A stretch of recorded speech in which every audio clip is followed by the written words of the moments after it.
If your company exports goods valued at more than $2,500 to anywhere other than Canada, or exports goods that require an export license, U.S. foreign trade regulations require that you file your export information electronically through the Automated Export System, or AES. I'm Kari Crane, editor of Shipping Solutions International Trade Blog Passages. In this video, I'll explain who can file through AES and how and when to do it. But first, make sure you subscribe to this channel so you don't miss any of our Basics of Exporting videos, sharing practical advice for exporters and importers.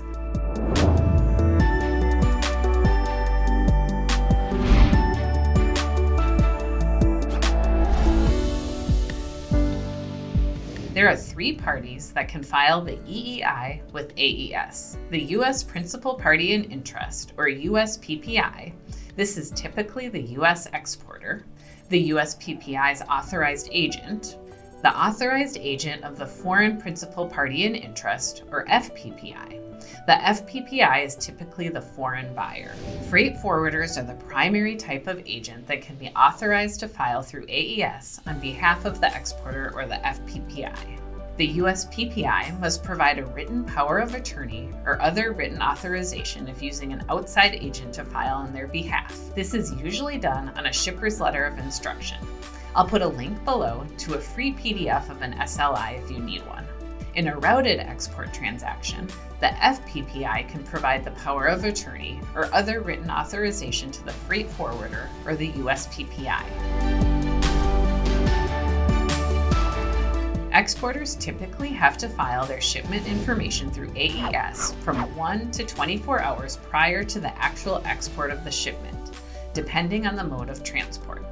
Items on the U.S. Munitions List typically need to be filed earlier. This chart breaks down the different timeframes depending on mode of transportation for non-USML shipments.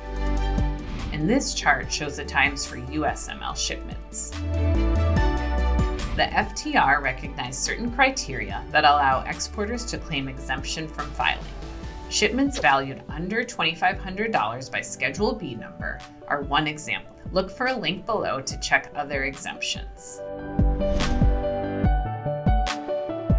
To file through AES, first create an account on the Automated Commercial Environment, or ACE, the online interface that AES uses to collect shipment information. Once your account has been approved, you can access the ACE portal directly on the U.S. Customs and Border Protection website. You will then have to type your shipment information on the AES Direct screens. Exporters can also use AES Direct certified software like Shipping Solutions to file through AES. The ACE portal is embedded into Shipping Solutions, so your EEI can be uploaded directly from the software using the information you've already entered for your export documents.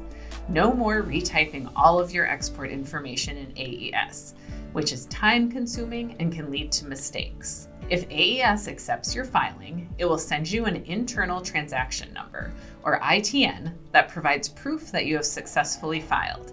Include the ITN on your export documents to notify your freight forwarder, shipping company, and CBP that you have filed through AES. If an AES filing is not required, you should provide an exemption statement instead. Even though you can outsource the responsibility for filing through AES, you are still liable for the filing. Failing to file through AES when required or filing incorrect information can lead to civil and criminal penalties. If you'd like a more detailed screen-by-screen description of the filing process, download our free white paper linked below, Filing Your Export Shipments Through the Automated Export System. If you liked this video, like it, share it, and subscribe to our channel. Watch for more videos sharing real practical advice about export documentation, compliance, and the latest changes affecting exporters. We also find hundreds of articles about every aspect of exporting on our blog, shippingsolutions.com/blog. You'll find a link below.